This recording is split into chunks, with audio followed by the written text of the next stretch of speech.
What is up, guys? Zach Ginn here, and in today's video, I'm going to share with you exactly how to find cash buyers, not in hours, but in minutes. I'm going to show you exactly everything you need to know about pulling cash buyers and exactly how to pull as many cash buyers as possible for the best success possible in your wholesaling real estate business. Guys, so many people come up to me saying, I'm struggling with my buyers, and in this market, it's more important than ever to find cash buyers in your wholesaling real estate business. So that's what we're going to do and break down today exactly how you can find as many amazing cash buyers as possible so you can actually go out here, sell your deals for top dollar, and really find the most premium quality cash buyers for the best, just for the best deals possible, because I think so many people struggle with it. So that's what I'm ready to do, guys. That's why I'm here. That's why I'm excited to share with you exactly how to do it. Before I get into it, do me a big favor. Smash that like button. Hit that subscribe button, comment below your questions, and I will break down exactly how you can find the most premium, best cash buyers that are going to overpay for your deals. I'm telling you right now, you can find cash buyers right now overpaying for your deals compared to the regular cash buyers. And I'm going to give you a couple hacks. If you have money, it'd be easier to find these cash buyers. But most importantly, guys, I share exactly how you can do it absolutely for free. So it costs no money to do this. I'm ready to go, guys. This is literally, look me in the eyes, and I'm telling you, this is, if we're doing like a $2,000 webinar seminar, this is how much it would honestly cost for you to actually get this information from the gurus. It's insane, but that's the honest truth. You have to join my little mastermind and we go talk and do all this crazy. Guys, I'm giving it to you absolutely for free. So to join it, to get ready, to get excited, we got to pop it up. We got to get everyone excited. We got to get the intro in, and let's get that music going. Woo!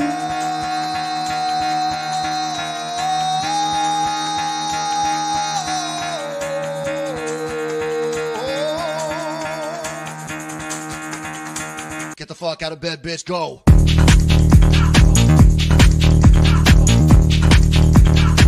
Get up, and then they got go.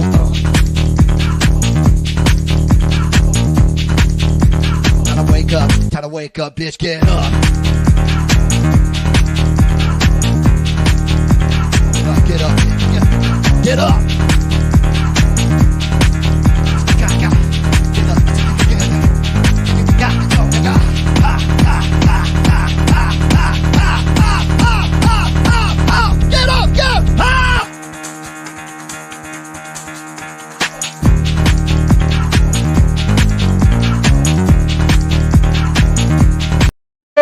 Snap, we're ready to go, guys. Everybody's got the support. Everyone's on here. Everyone's excited to learn actually how to pull cash buyers the right way. And honestly, what I can tell you is pulling cash buyers is not as complicated as the gurus make it seem. There's not some crazy thing where you got to purchase this insane little mastermind. You don't have to go to this crazy franchise. You don't have to do this crazy stuff. You don't even need to buy any crazy softwares. Like, it's not as complicated as it seems. And it's honestly a lot more simpler than most people make it out to be. So what we're going to do is really share it. And yes, wholesaling real estate can either be really complicated or really simple, right? And I think so many people get really stressed out because they believe that they have to go out here and, start pulling a million leads, then a million cash buyers and all this crazy stuff. And honestly, that is not what you have to do. Like, it can actually be a lot simpler than you think. So what I want to do really quick is just break down exactly how to pull cash buyers, pretty much my dispositions guide. So if you're watching this video right now and you have the question, like, how do I find cash buyers that want to pay and really honestly that are going to buy my property quick cash, we're going to break it down. Then we're also going to break down the right questions you need to ask so you can pull these cash buyers, actually ask the right questions. So when you mix these two things together, you have a nice qualified cash buyer ready to buy your property. Let's do a quick audio check. Audio check, 1, 2, 1, 2. And we're going to go check the audio and make sure everything's good. And then we're just going to get into it because so many people are ready to go. They're excited. They're ready to go. So it looks like we have a little error on here. So let's fix that up. Oops. Oh my gosh. What's the OneDrive doing? Hold up. There we go. All right, we're good. So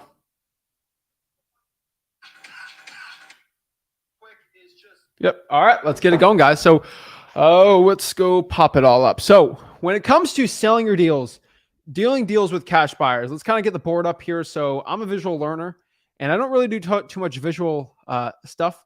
So we're excited. So excuse my handwriting, but let's sort of break this all down so you guys know exactly how to get it going. So there are pretty much in wholesaling real estate, you really want to look at it. There are 4 ways.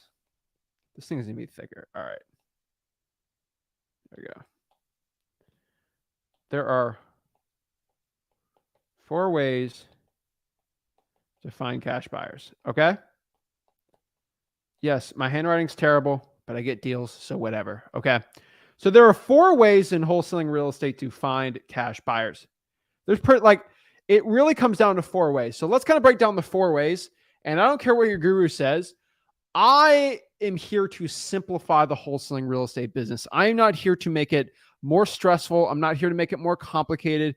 I'm here to actually simplify the stress of it. And one quote I can always tell you is gurus make wholesaling complicated so they can sell you the solution. I take the complicatedness out of wholesaling and just share with you exactly how to do it for free. And that's kind of the difference. So most gurus will tell you there's like 15 different cash buyers winning. If you don't do it right, you'll never get a deal and all this bad stuff. When the truth is, if you look at finding a cash buyer, 99.99, like unless it was like an insane one, like there's actually more than one way to find a cash buyer than these 4 if you're really going to get it. But there's for about 95% of cash buyers, there's 4 ways. Theoretically, there's 7, and I'll share the 7, but let's do the 4 main ones because some of these branch off. I'm just letting everybody know. So remember, guys, you paid me $4,000 for the seminar, so act accordingly, okay? Number 1, this is probably the easiest one for most people. So let's, like, you're broke, right? Like, what do we do? So number 1's going to just be Facebook groups. And we're going to do like a macro perspective, and then we're going to kind of go a little more micro on this, okay? So Facebook groups is going to be number 1, all right? So there's actually 2 ways to do Facebook groups. So they're both free, but they're both a little different. You guys got to understand. So we have, we'll make this one red so we can kind of see the subsections. There is, you can post on Facebook on basically Facebook investing groups to find cash buyers. So, hey, is there any cash buyers in this, and we have deals we're trying to sell, right? And then there's number 2, there's actually what we call harvest. And that is so bad. Oh my gosh. All right. I call it harvest. And this is when I just go in, this is when I go in and find other people's posts in a group, and I just harvest the emails and I DM people that claiming to be cash buyers from about 3 or 4 months ago. So one example of this is, I'll pop it up while I'm talking, but I just go to a real estate investing group. So I can just basically go here and I'll go to Facebook and I'm just going to put in real. Let's just do the really quick one. Okay. This is a really simple one. And where am I going to find it? So for example, here, let me show you. So let's just go to a regular Facebook group here. So I'm on the Metro Detroit Real Estate Investors group. So all I'm going to do is just scroll down here and we're going to find something. Jonathan posted here 4 days ago. So let's just check this one out. Like this is the harvest section. Okay. So right here. Hello, I have 10 homes for sale in Detroit. All tenants are current. Contact me for call asking 400K. I go in the comments here, and any of these Section 8, let's see. This sounds good. What do you need for us to set up time? Are you looking to PA or use your title company? Do you mind an under assignment for a very quick closing after inspections? Interested? Do you have pics to share? So Ashley looks like she's a cash buyer. She looks like a realtor. We got other ones interested in doing a 1031 exchange. Email the queen. That probably looks like someone's trying to sell something up. I keep going here. I'm looking for feedback on the newest rental listing. No. Just can keep going through here, you know. Let's see. Looking for a duplex with 2 gravity. So this person's looking for a duplex. I can kind of keep going here. Hi, guys. Looking for a rental. No. I'll do this too. Where is it? Here we are. So I want to get a little more specific on this when I'm in the Facebook group. So all I'm basically going to do here is just go to cash buyer. All right, all I'm going to do is search cash buyer in this group, right?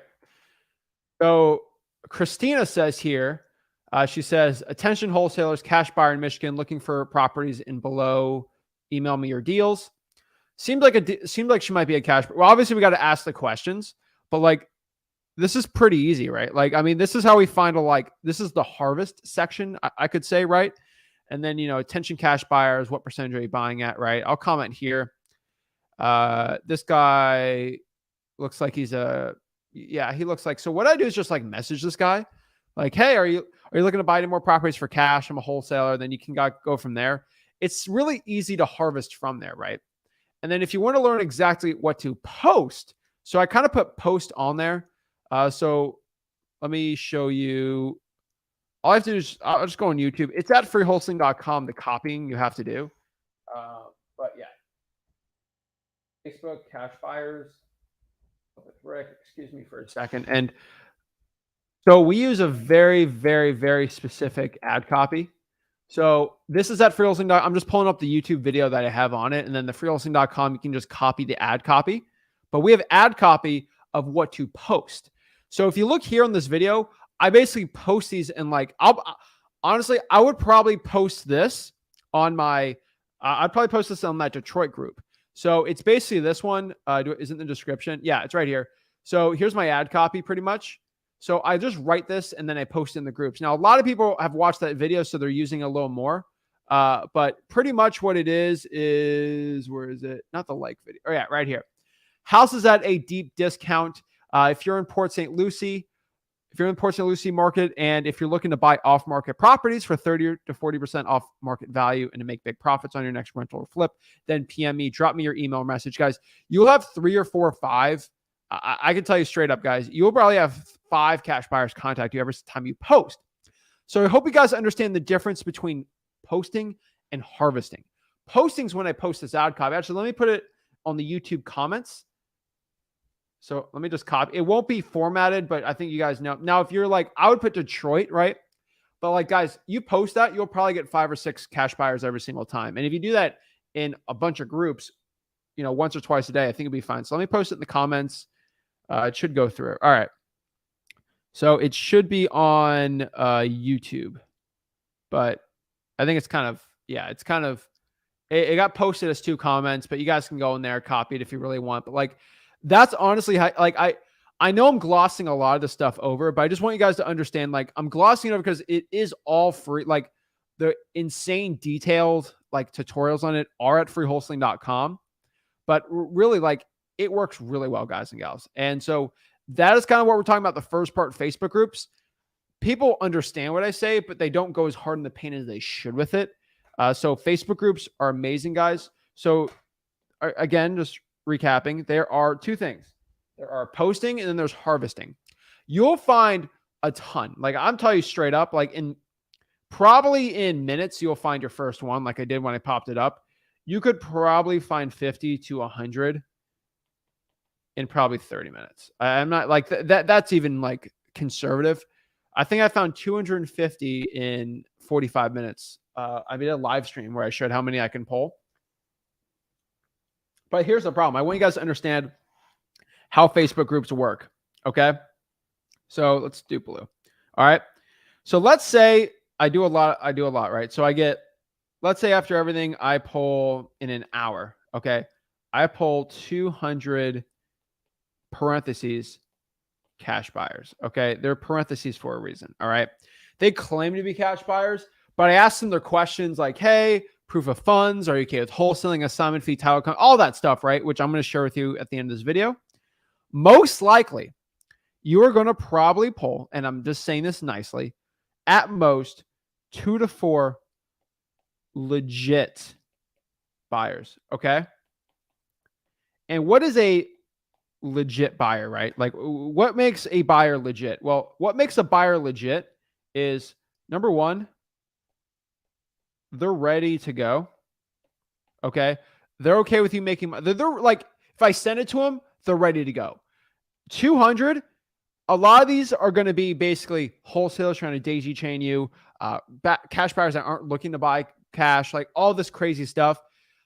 When you get to the right questions and you really find, their proof of funds, how many properties they bought in cash, title companies, they're okay with yours, all this stuff, it's going to come 2 to 4. Now, that's really good for an hour. 2 to 4, that means if you just spend 5 hours, you're probably going to get 10 to 15 really good cash buyers in a week. And That's honestly all you really need to sell your deals. Like, I'll tell you straight up, if you have 10 good buyers, if you have 10 buyers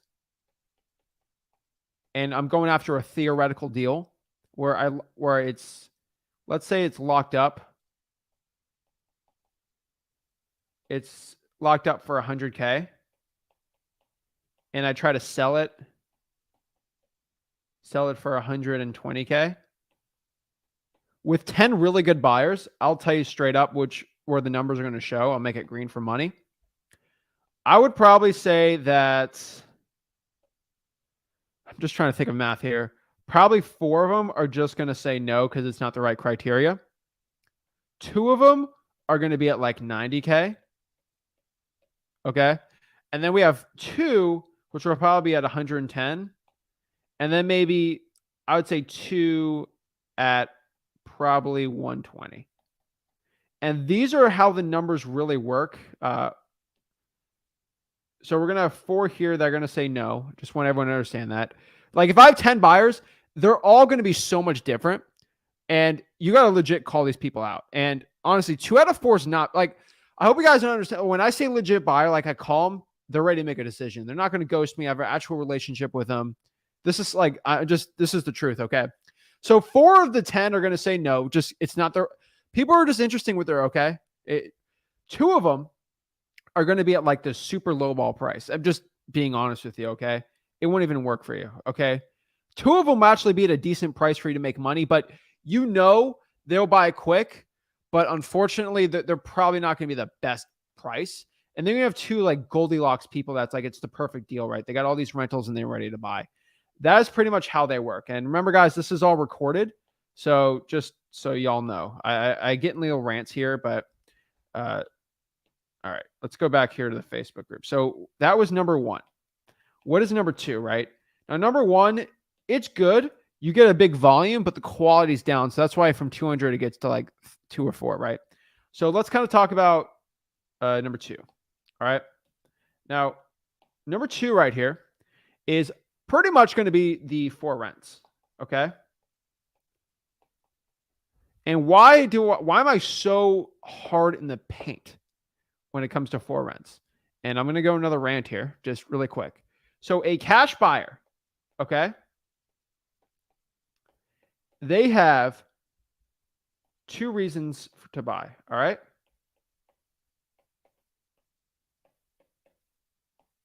I just want you guys to understand. A cash buyer only wants to buy your deal for 2 reasons. Most of the time, 2 reasons. Okay. 90% of the time. Now, there's 3 of them theoretically. So the theoretical one is they can buy it and just hold on to the property, not rent it out, not do it, just literally land bank it. That's very rare. I don't find many like that. So I'm going to kind of keep that away. Okay. Most cash buyers for your deals are either going to, number 1, want to flip it. And that is their sole reason for wanting to do it. Okay. They want to buy it and flip it. Okay. That's pretty much it. They just want to flip the property. That's it. That makes they want to buy it for 120 and then sell it for 160, 170. They're looking to make money. There's no shame in that, right? Like, duh, that makes sense, right? Or number 2, they want to rent it out. Those are the 2 reasons why your cash buyer is going to want to buy a property. So if I know that it's a weird split, every market's different. I would say flippers are going to be 70% and we're going to have 30% rentals. Some markets, it's like 60-40. Some are 50-50. If I can just guess, which I'm going to get torn up in the comments, but this is just my guess. Like thinking about this, 75-25. And that's pushing it. About most of them just want to make a profit, right? And then 25, and then some would like to flip it and rent it out. So they're kind of in between 2 and they kind of want to burr it. And really, like if someone's going to burr it or buy it for like a sub 2 deal, it's theoretically flipping it and then reselling it, or they take over the subject to and then they rent it outright. Now, if they do a wrap, that's the theoretically a flip. So pretty like they're all kind of like this. And even if somebody wants to hold it, they're holding it for appreciation, which is going to be for flip just to make money. And they're eventually probably going to sell it, right? So pretty much when you look at cash buyers, they're wanting to buy it to either flip it or rent it out. Now, 25% of all the cash buyers are going to be for pretty much renting it out. Now, I'm trying to say this as respectfully as possible, but like if you're in a high crime area or an area where properties are worth $40,000, $50,000, it's a lot harder to basically flip those houses, right? But it's a lot, but you get Section 8, you get a lot of good rentals. So if I'm in an area where the prices are really low and there's high crime, there's going to be a lot. This number is probably, so there are parts of Detroit, Cleveland, Memphis that I know where it's like 80% rentals. Okay.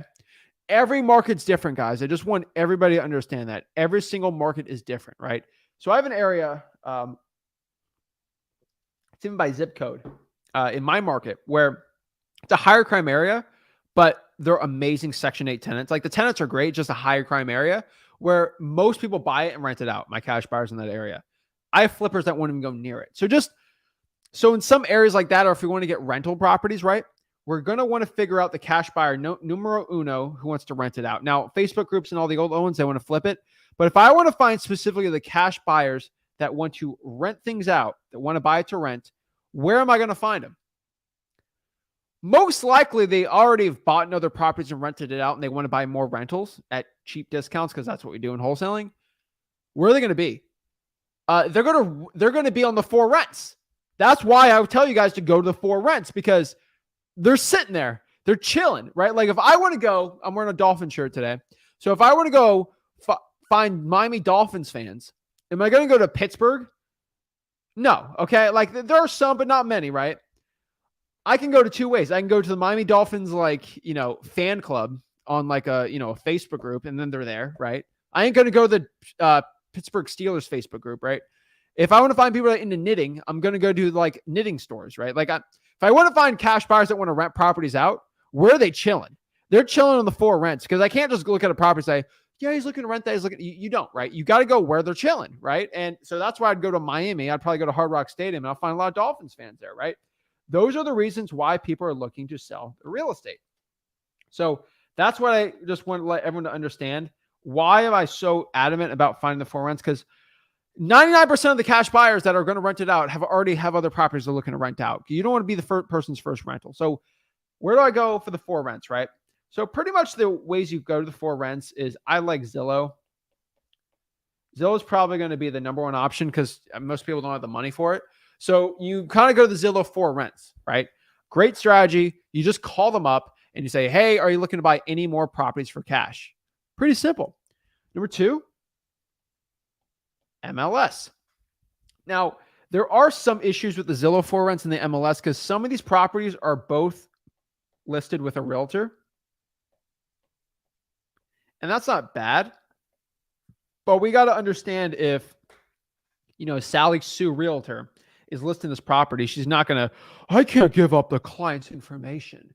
So what I'm going to do is if I find out that 134 Main Avenue, okay, is listed on the MLS or a realtor's listing it for rent, I'm just going to look it up. I'm just going to look up the owner. So I'm just going to probably go to the property appraiser site, right? I'm probably going to the property appraiser site, find the owner, or find an LLC, and I can probably skip trace the mailing address and find the mailing address if I really had to, right? That's pretty simple, right? Most of these guys and gals are LLCs at their personal residence, so it's not really that big of a deal. But like if they're listed with the realtor, don't fret over it. The realtor won't give you the information, but you just find the property address, you find the property appraiser site, you find the mailing address or the LLC, and you go from there. Also, here's another really cool hack I can tell you is if I find 123 Main Avenue and I find it just goes to an LLC, I'm going to look up the deed to the house. Okay. Now the deed is going to say that I'll call it, Zach House LLC. Okay. I'm going to look at the deed and it says that Zach House LLC, right? Zach House LLC is the buyer. But guess what? When I sign the deed,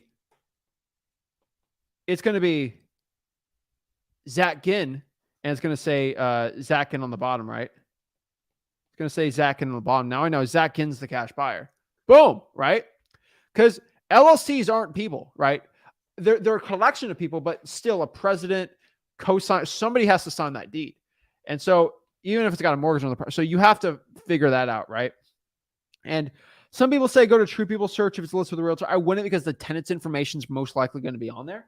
But that is how you kind of, if they're listed with a realtor. Now, my favorite is when it's the actual landlord. I love it when it's actually the landlord that lists it themselves, so they don't deal with a realtor. They're kind of, self-starters more or less. So if it is landlord listed, that means their phone number is already there. They're, like, it says property owner and their phone number is right there, 111-110034, right? Their phone number is already, I just call them up instantly and then boom, right? Usually says property owner on Zillow. That's the best way. So what website do I find MLS listed properties? I think Coldwell Banker is actually the best one for rents, for MLS rents. I have personally found they are the best one.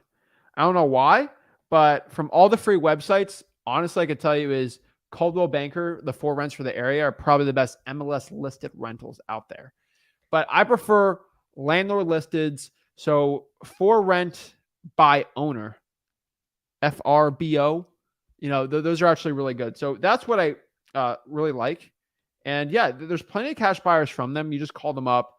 They're all at freeholding.com where I share. But really, guys, I absolutely love the 4 rents. So really, you could pretty much find most cash buyers you need from Facebook groups or 4 rents. But I mean, just use the post-harvest strategy, right? You have those strategies. So what's number 3 here? Number 3 is just going to be probably the most common one, right? So what is a cash buyer? A cash buyer is somebody that buys a property for cash. Pretty simple. That's duh, Zach.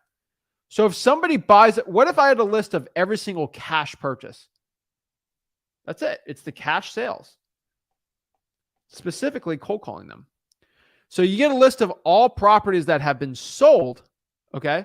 You pretty much just go on PropStream and find all the properties that have been sold in the past year, all for cash. And be like, hey, you looking to buy any more, buddy? That's it. Like, I think so many people really complicate it. But really, that's how you do it. You just got to go out here. Like, you can use any service you really want, but like I can tell you, just go to the cash sales and you'll be fine. So there's really 2 ways to find it. Let me just log in here. Oh, while I'm doing this, but yeah, cash. So if somebody bought a property for cash, all you need to do is just go out here and pull the list yourself, right? There's plenty of ways to pull that list. Let me go log in here. I'll just show you how. There's 2 services really you can use. There's obviously free and paid ways to do it. But let's see. Let's see. I gotta use my other computer. I don't mind emailing that one, but no big deal. All right. So pretty much all you gotta do is just go to the cash sales. So for the cash sales, there's gonna be 3 ways to find them, really, pretty much more or less, right? So pretty much you can use like listrei.com, basically PropStream, or you can use zacdata.com. All right. Those are paid softwares, obviously, but it's going to be hard to do it yourself. So honestly, those are probably going to be the best ones. And at freeholding.com, we kind of break down how to do it. Pretty much there's a cash buyers tab on each one. And that's how they pretty much work. And you'll have all cash sales for the past year. You can kind of filter out from there. Just go to freeholding.com, the bottom right hand corner right there, and it'll show you how to do it. But they're pretty self-explanatory from there. But yeah, they're at freeholding.com, and I'll try to pop it up on here. Actually, if I make an incognito tab, I think I can get in there really quick. I'll just show you like a really quick example on here. I just got to sign in on this. So I have a new computer for the stream in here. So, all right. But pretty much the point of it is hey, I saw you bought this house for cash, Mr. Cash Buyer. Are you looking to buy any more for cash? Yes. Well, I'm a wholesaler. And you go from there and ask the right questions that we teach you exactly how to ask, right? I think that's sort of the point here. So many wholesalers get really, I think they get really confused with it. But really, it's not as complicated as it seems. So many people think it. So let's go into, again. Oh my Lord, they make it so complicated. Okay, we're in. So I got to exit out some of the deals here. But really, you just use those 2 softwares. Again, they're absolutely free to use, but they work really well. So let's get into how to do it on here. All right.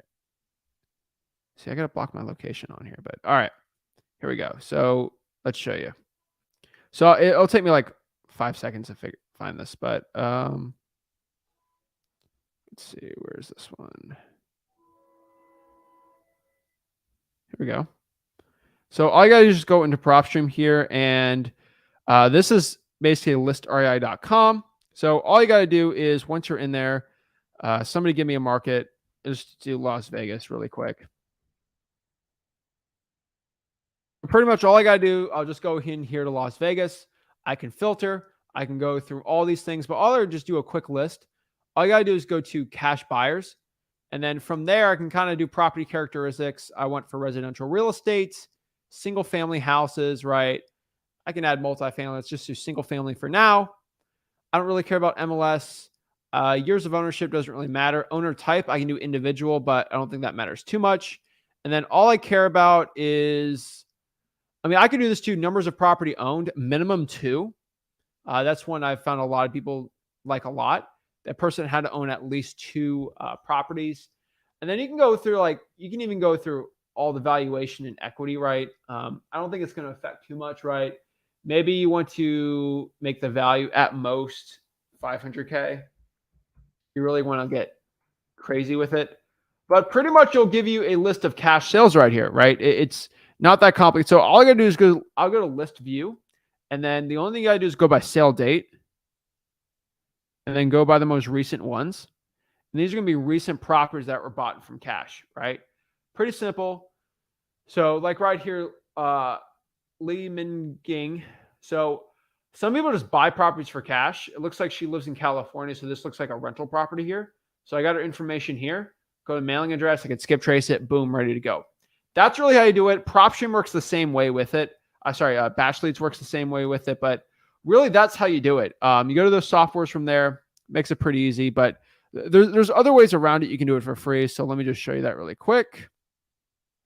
So we have cash sales and we have listrei.com, right? So let's go to the next one here. So that's numero uno, right? So let's make it a little star. So that's one way to find cash sales. The next way to find cash sales is just pretty much just doing realtors. And I actually like using realtors for cash sales. So what I basically did last week was I just went to, pretty much went to redfin.com. And then I went to the solds. Okay. I pretty much went to the sold. And all you got to do is find ugly looking houses on the sold. So in this particular case, when I went to the solds, my other criteria on these was I wanted it below 100K, which is pretty much the cheap houses. And then I called all the realtors that were buyer's agents. Okay. Again, then I looked for the buyer's agent, which they showed. Zillow has that too, but buyer's agent. So all I did was I cared about sold properties that sold for 100K or below. And I looked for the buyer's agents, and all I did was cold call the buyer's agent. That's all I did. Zillow sometimes has these cash sales, but they work really, really well. I absolutely love it. But guys, it works so well. So many wholesalers complicate it. If you go to Redfin, go to Zillow, go by the solds. Really, you can kind of get in the nitty gritty of it. But honestly, if the property is sold for below 100K, look for the buyer's agent there. You're going to be fine. I'll give you a quick example here. So let's go into Redfin. Let's see here. What market should I do in Redfin? So let's just do Atlanta. Why not? I'm feeling Atlanta today. I have no idea why. I think we have a lot of supporters in Atlanta, so let's help them out. So all I'm going to do is we're going to go to Hotlanta. All right. So all we're going to go here. Where is it? Here we go. So I'm in Atlanta right here. All I'm going to go to is the sold tab. Sold in the past month. That's all I really care about, right? And then I'm going to click done. And then price, let's max out the price at, I'm going cheap. So 175. Okay. And that's pushing it too. Let's try to get some cheaper ones. 150. Let's see here. Some cheap real estate, but not bad. Home type doesn't really matter. I can really filter down even more. Like I do like how they do that. But honestly, like I do fixer upper, all this stuff. But pretty much that's what you can do for the solds. And so if I go like right here, let's see here. So where is it? Here we go. So I clicked on that property right there. And pretty much what I did when I clicked on that property was it popped up this address. So this address was 1202 Key Road, Southeast in Atlanta. I mean, guys, this looks like a good investment home, right? That's all we can really guess on, right? Like we can't get exactly perfect with it, but we can sort of guesstimate to a point. But yeah, this is absolutely free to do. So what I basically did was I just got it out of here. So I looked the house sold 2 weeks ago. So this is what the description was. This is something I'd probably call on, right? So fully cleared and ready for renovations. Great residential opportunity in the busy city of Atlanta. Properties located near numerous amenities. So it needs renovations, right? Listed by Nikki. Bought with Simone Cyan of Keller Realty's Atlanta North. So all I'm going to do is click this, click search, and then I'm going to find some Simone Cyan. So let's go here. I just searched her up on realtor.com. Shout out to her. And what I found here was Simone's information. So let's go to Simone right here. So Simone was the buyer's agent with this property. So what we're going to do really quick is we're going to call Simone and we're going to see if Simone has any cash buyers for somebody in Atlanta. All right. Let me know in the comments if you want to be the person in Atlanta. We'll go call Simone real quick and just test it out, right? 3752. All right.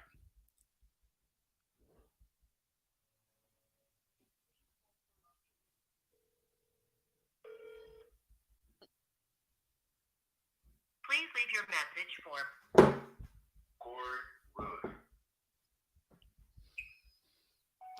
Hey, this is Zach. Please give me a call back. Trying to reach Simone. Thank you. All right, no big deal. We just tried it out. But pretty much from there, like I don't know who's Corey, but whatever. We're just trying to reach out to Simone right there. And then she'd be a cash buyer for us, right? That is the point, guys and gals. Like you can find that strategy really quick. There's a ton of money with realtors out here. I think a lot of people feel like realtors are the enemy for us wholesalers, but really they can be a huge blessing for us to get these type of leads really well. So it works really, really well. So that's kind of how we do the realtor. And then the third tactic right here, which is going to be pretty much right here. So let's pop it up. This is a controversial topic I always talk about, but it's true. Oh, that looks nasty. All right. I don't know what I did there. All right. You can steal cash buyers. And I say this all the stinking time, but you can steal cash buyers. And I am not very popular with the gurus on this one because they don't like it, but I could care less. You guys know you can actually steal cash buyers from other wholesalers. I don't even think that, honestly, there's nothing really wrong with that per se in my mind. You can just steal other people's cash buyers. And what I mean by stealing cash buyers, if I have Joe Smith, which is a common name, so I'm not like going after anyone.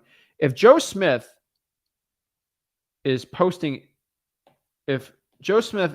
flexing a check, okay? If he's flexing on everyone on like a nice little check right here, okay? It says, 10K, boop, boop, boop, boop, boop, great, right? And then the memo says, assignment for 147th Jones Street, Atlanta, like 22211. Guess what I'm gonna do if I see that? Guess what I'm gonna do when I see that little memo on there, right? I'm gonna steal this guy's cash buyer. Like, guys, if you're flexing and you want to post a check and you put the address on it, I'm just gonna steal it. Okay. So what do I do here? All I gotta do is once I get the address, I'm gonna look up the owner. The owner on record. And guess who the owner on record is going to be? The cash buyer. It's going to be under probably,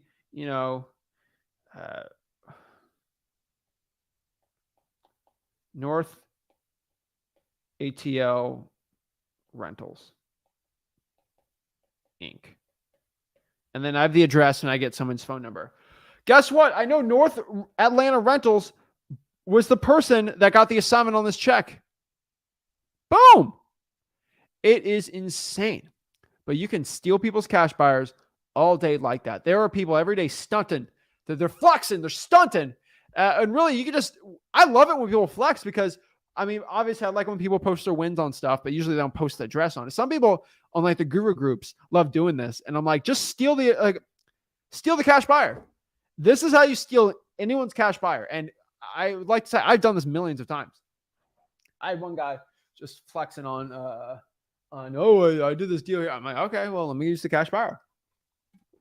I think every time I go to a new market, I look for like 4 of these, and it works so well. And I get in trouble for that, but you can definitely steal cash buyers. So just really quick again, guys.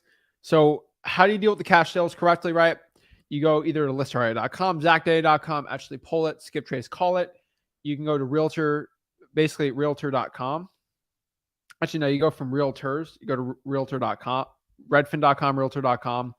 Just get the solds, the cheap real estate in your market, right? So if I'm like California, maybe it's like 250 is the cheap real estate, right? Go to the buyer's agents and pretty much you can kind of cold call them from there. Next step, you just steal cash buyers. That is how you do it. Now, screenshot this really quick. Remember at the YouTube channel, you can replay this and go from there. But that's pretty much how you do it. So not trying to complicate this for y'all. But yeah, that's how you do it. I should probably make this eraser bigger, but whatever.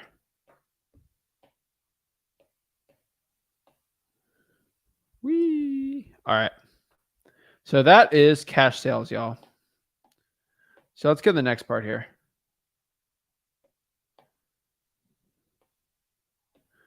All right. So that is 3. So what's number 4, right? Number 4 is going to be, and I'm telling you, this is one that I've been speaking about forever. It's not like the most amazing one in the world, but it's just auctions. Go to local property auctions. And there's 3 ways you can kind of go off the auctions. Now, remember, cash sales are even going to be under here. So it's pretty simple. So what are the auctions going to be? You can go to like in-person auctions. Those are my favorite. Because if there's 40 people bidding, there's 40 bids, there's only going to be basically 1 winner. So that means there's going to be 39 sad buyers. Which means we get an offer. We can offer our property to these 39 sad buyers that have all this cash and they just couldn't buy a property. If you go to the in-person auctions for taxes and stuff, works really, really well too, right? But they're all super sad that they couldn't buy the property and they have all this money and they just want to buy things for cash. Well, let's turn that frown upside down, guys, right? We're going to turn that frown upside down, offer them some cash, right? Now, there's kind of like there's online auctions. Oh my Lord. All right. There's online auctions too. And you can just kind of find the sold ones that won, pretty much the winners. And that's not bad, you know, and then you just find them out and then call them up, see if they want to be a cash buyer. That's not the end of the world, right? But those pretty much the 2 types of auctions you can find. So that is how you do it on there. And then really, that's pretty much the 4 ones. There are some bonus ones I give to you that aren't as common, but we have used. So I'll tell you. Number 5, this is a big one. So I'll give you a quick bonus, right? Title companies.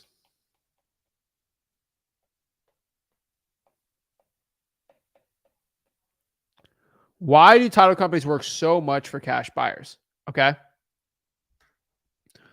Title companies work really well is because title companies facilitate, if you have a good wholesaling title company, and I'll put that little parentheses.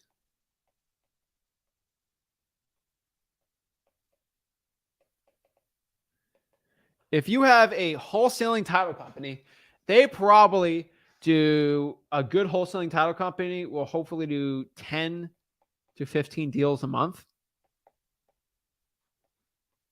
And on closing day, the title company is like, if you guys get, the cash buyer's like, if you got any more deals, send them over. So that title company probably has hundreds of cash buyers in their database that have bought properties for cash, hundreds, right? Hundreds of cash buyers.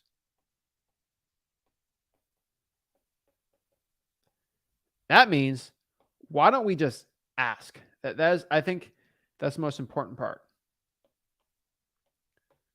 Ask the title company for cash buyers. What cash buyers? Do you have a list of your cash buyers that I can contact?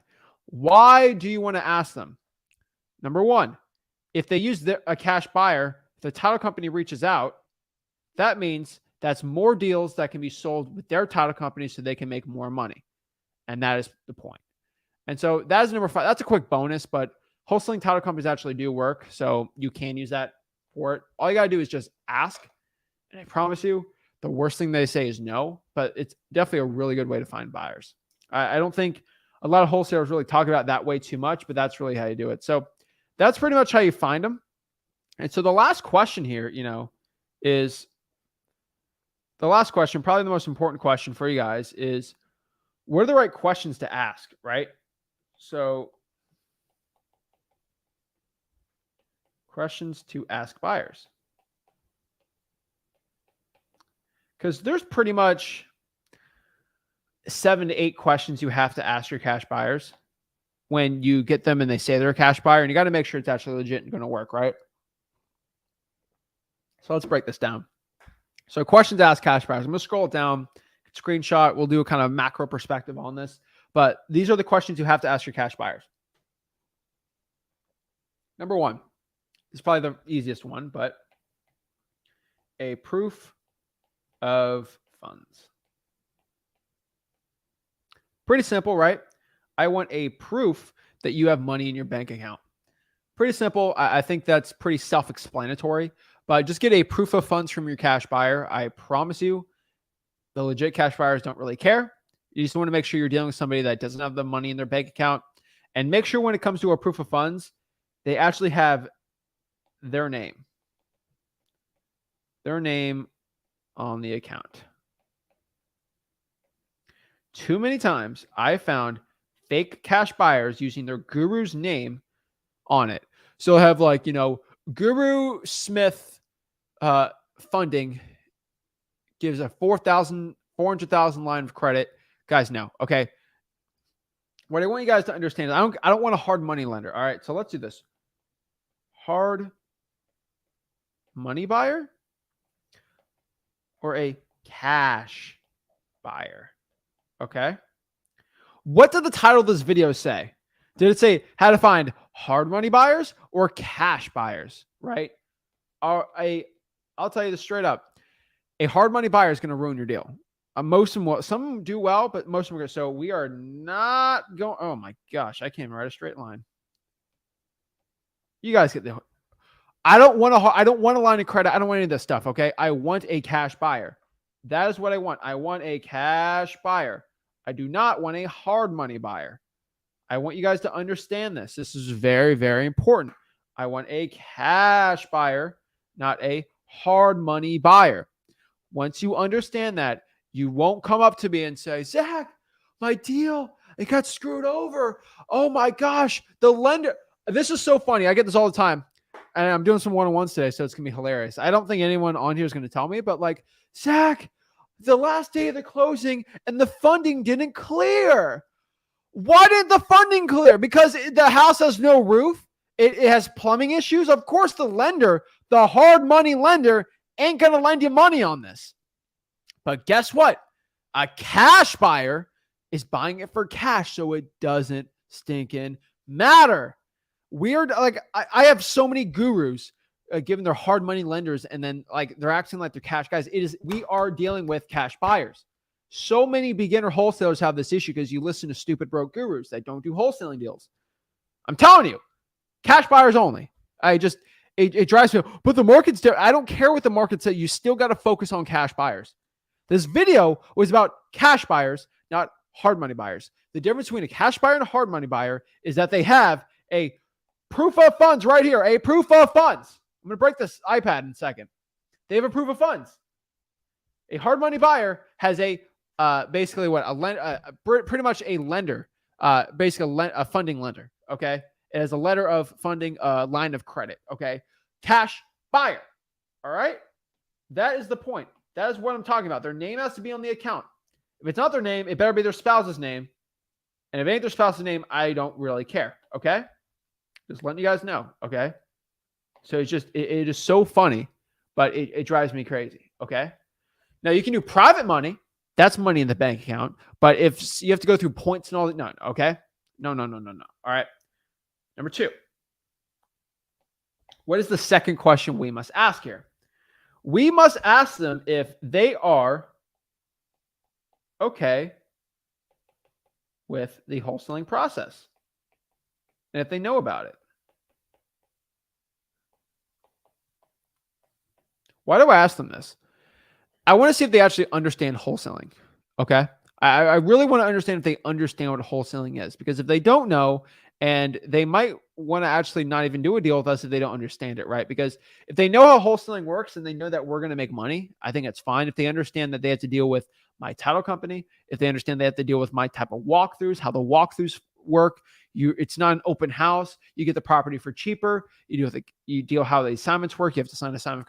They understand how wholesaling works and what I'm doing and why I'm doing this. It makes sense to them, right? If they don't understand it, you can educate them and then go from there. A lot of wholesalers don't ask this question, and then they get upset that the cash buyer is upset with you making an assignment fee, or they're upset with you using your title. All that, like, it's stupid. Okay, make sure they're okay with the wholesaling process and they're comfortable with it, because they have to be comfortable with it. Okay. Number 3, and this is kind of the same thing, but I specifically, I don't know. I was looking up at my board what to write the right way, but okay. Are they okay with my assignment fee? And what do I specifically mean by this, the assignment fee, okay? What I mean by the assignment fee is, are you okay if I sell you a deal, if I sell you a deal at $200K and I'm getting a $150K assignment fee if I locked it up for 50K? That's pretty much the question I ask. And the reason why I ask that is, are you okay if I get a $150,000 assignment fee? I never will, and I probably would love it, but I'm most likely not. Are you okay with me making $150,000 on this? Let me know. No, I'm not okay with you. Then they're not a good cash buyer. Don't deal with them. They need to tell you, as long as I buy it for the price I'm okay with, I'm good to go. Okay? That's it. It's a setup question. Okay? It's a gotcha question, all right? It's a gotcha question. Gurus give me gotcha questions all the time. Most recently, some guru told me, he said, Zach, why would free wholesaling information doesn't work? Because you need skin in the game. So why don't you put skin in the game? It's a setup question. I said, well, the skin in the game is people's time and people spending their own marketing dollars, right? I thought it was hilarious, but that guru got very upset with me. But like, I get DMs all the time from people like, oh, what's your end all on this? Guys, are you okay with me making 150K? If they are not okay with it, then they're not a good cash buyer. Screw them. Okay.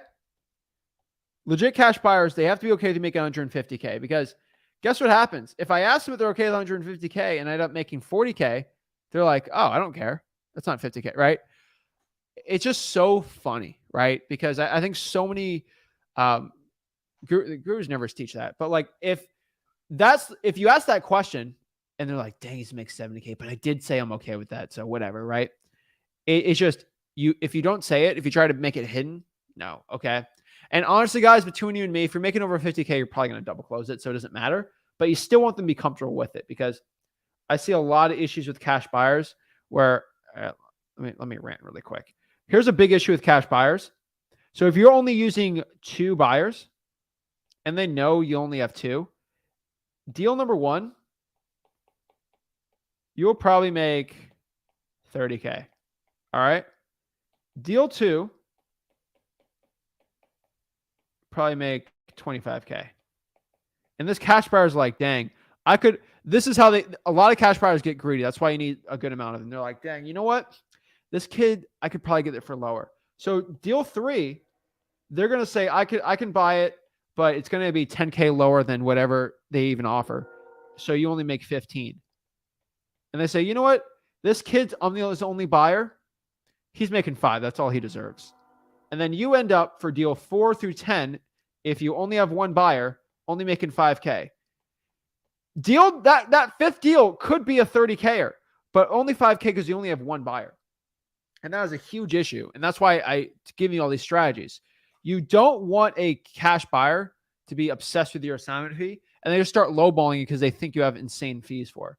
So double closing when you have a big fee is going to be really important, but having multiple buyers. See, if the cash buyer knows there's like 30 other buyers, they don't care about your assignment fee. They only care about the assignment fee if they know you're the only buyer, right? So number 4, again, I kind of touched this, but I specifically asked this. Are you okay? So are you good using my title company?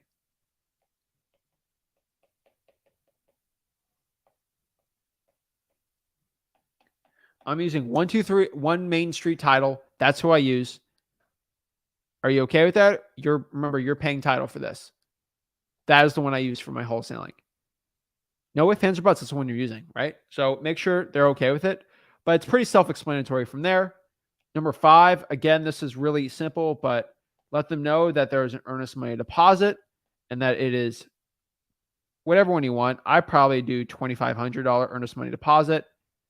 Maybe you can get away with $3,000 if you really want, but I would not do anything lower than $2,500 and let them know that that deposit is non-refundable. Okay? That is a non-refundable deposit. Just so they understand. It's a non-refundable deposit. Once you get that deposit in, it is non-refundable. As long as they understand that, you're good to go. Okay? You're not here to play games. It's a non-refundable deposit. I think so many people get really stressed out over that. But I like it. So make sure they're okay with the EMD. Works really well. Next here on the board, number 6. These are all questions you have to ask. These aren't suggestions. These are musts. Okay? This is kind of a question for them. This is kind of not us telling them what to do, but this is number 1. Well, number 6, right? We want to get their buy box. And what's a buy box, right? So a buy box, we're just going to be asking specific questions of where they're looking to buy properties. So number 1, kind of like, Bed Bath and square footage, right? Oh, I only want to buy 3 2s under 1,400 square feet, right? You might get something like that, right? No big deal, right? Number 2 on the buy box, zip codes / areas that they buy. And number 3, anything else, right? Anything else that needs to be criteria where I know if it is not this, I don't send it, or it is, I send it. And most of them don't really care, but those are the 3 questions you have to ask for the buy box because you don't want to send somebody a deal that's not right for them, right? Because then they're going to upset with you. And pretty much from there, if you send them a deal, it's like, well, this is in your buy box. So it's either the price, right? Because it's not the property. And that's pretty much it, right? A lot of people have different buy boxes and stuff like that. But a lot of the flippers, like, as long as they make money and flip it, I'm good to go, right? Now, number 7 here is pretty much just going to be, this is really like, you can ask even more questions, but like, we're just going to keep the 7. But I only ask, this is not a guaranteed one where they have to say yes, but this is something that always helps me out. How many houses have you bought in the past year? Have you bought in the past year? And then you get the question. So if somebody says, oh, I bought 10 houses. Okay. And then you might say, can I get the addresses or can I look them up on the LLC just so I can see what your criteria is? And then you'll see the LLC. Then you'll see those 10 ones. Specifically, if they say about 10, you're going to ask, How many from wholesalers?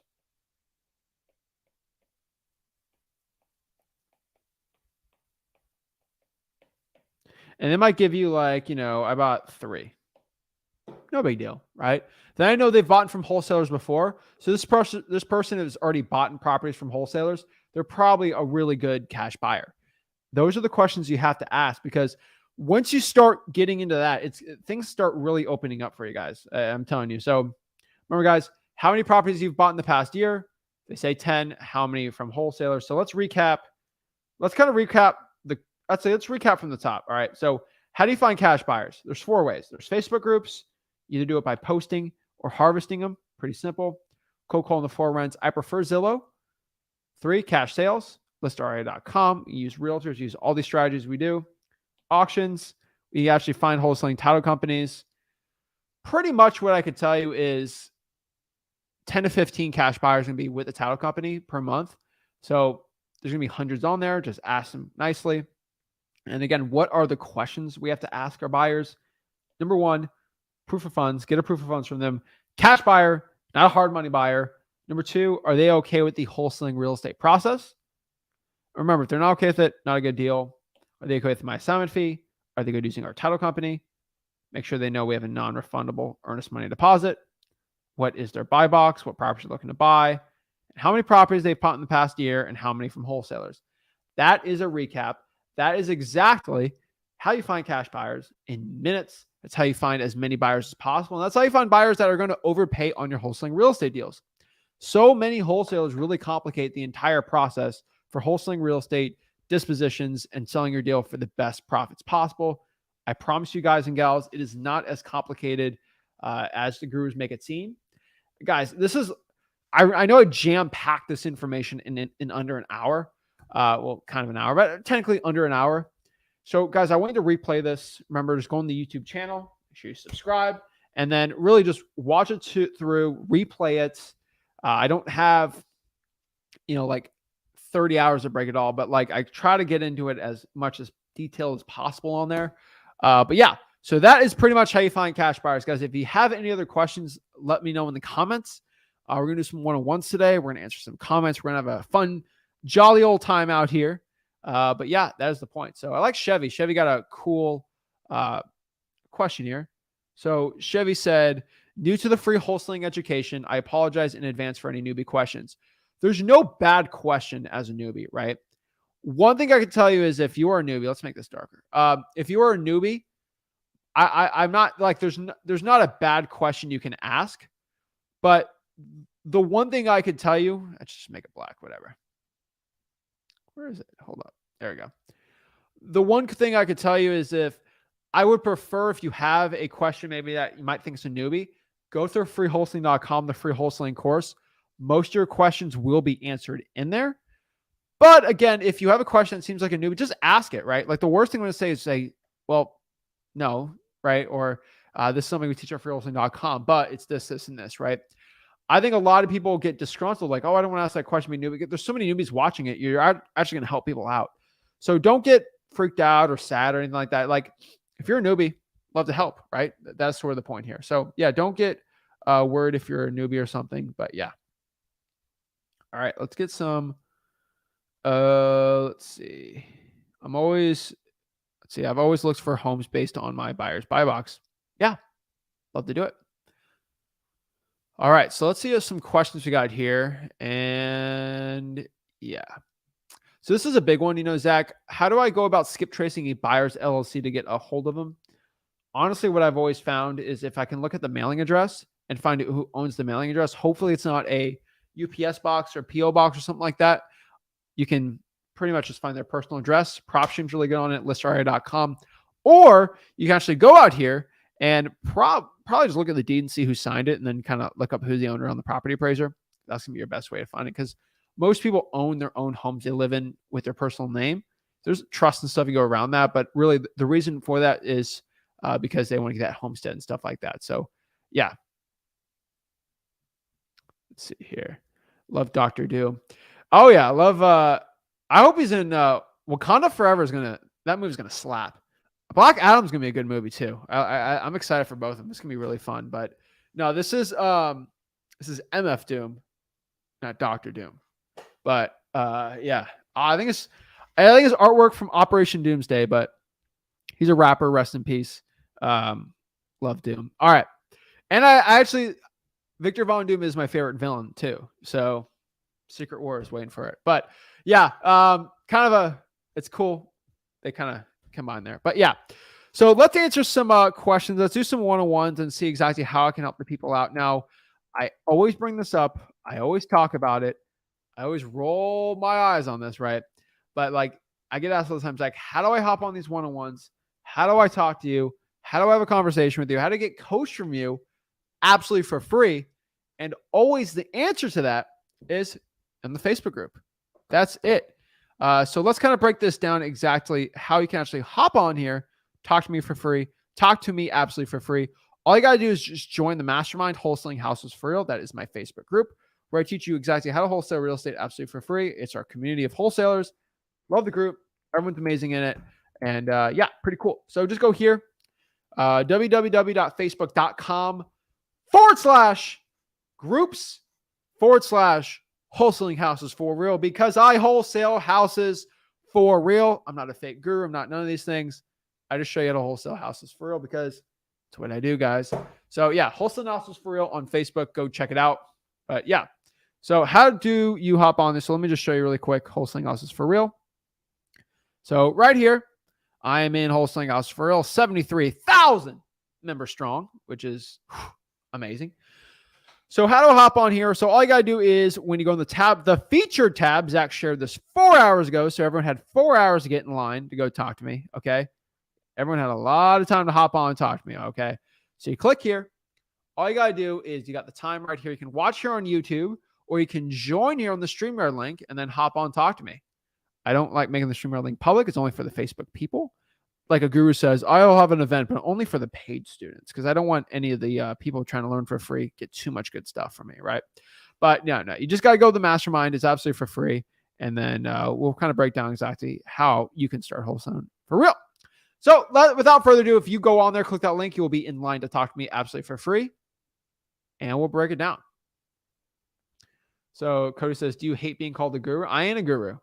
All right. That's the one thing I do. A guru is somebody that sells information for money. I don't sell information for cash. That's it. Okay. I ain't no guru. All right. I just want everyone to understand that. I don't have a $12,000 mastermind. I don't have a program for me I don't have a program for $10,000 to go buy my course. Okay. If everything I do is free, it's pretty much it. Yeah. YouTube might pay me ad revenue for it, but that don't make me no guru. A guru is someone that tries to hoard information and stop people who have no money from actually succeeding in life. These gurus, they broke, and that's the truth. So, Jason, what is up? What's going on? How are you? Good. Driving safe? Oh, yeah. All right. Awesome, man. What's up? How can I help you out? I'm gonna ask you really quick. So I went and looked at a mobile home. And on like the county website, it lists the property, but it doesn't list a mobile home like on there as well. It just lists the property and that's it. Is that okay? Like to wholesale still? I mean, it's definitely got a mobile home on it. I was just there looking at it. Yeah, it's not. So what do you think about that? Mobile home is not property. Well, I mean, it is property, but it's not a house. So usually it is on there. It's usually on there, but maybe some mobile homes are treated as vehicles. So your property appraiser is not going to. You could have a Lamborghini in your garage. They're not going to add that to the property appraised value, right? They're not going to put them on the property, even though there's a $300,000 asset on top of the property. They don't care because it's technically a vehicle. Because I don't have good service. What? Yeah, I'm going to let you go. I don't have good service. All right. Well, listen to the YouTube, and I'll talk about it. Just hop back off there. But it's theoretically a vehicle. Okay. All right. No big deal. It's bad service. But pretty much a lot of these mobile homes are pretty much under law vehicles, which means if it's a vehicle, the property appraiser is usually not even have it on there. It's just going to have the actual land value itself. So that's as long as they own the land, it doesn't really matter for it. So, all right, next here we got Shayla. What is up? Hello, Zach. How are you? I'm blessed. How are you? Doing great. Thanks so much for all of the amazing content you put out. I have like a bunch of friends that are always trying to get this started, and I'm like, don't talk to me, talk to Zach. He's got it already written out. Freewholesaling.com, dude. Appreciate it. Cool. I wanted to ask you about how you feel is the best way to get started with, getting in touch with the hedge funds, because that's where I personally come from. So I've been working with them for a few years, but I always have, my friends, folks trying to, even guys doing over 100 deals a year are like, I can't find a way to get into the hedge fund. So what have you seen work? Call them. That's the easiest way. Mm-hmm.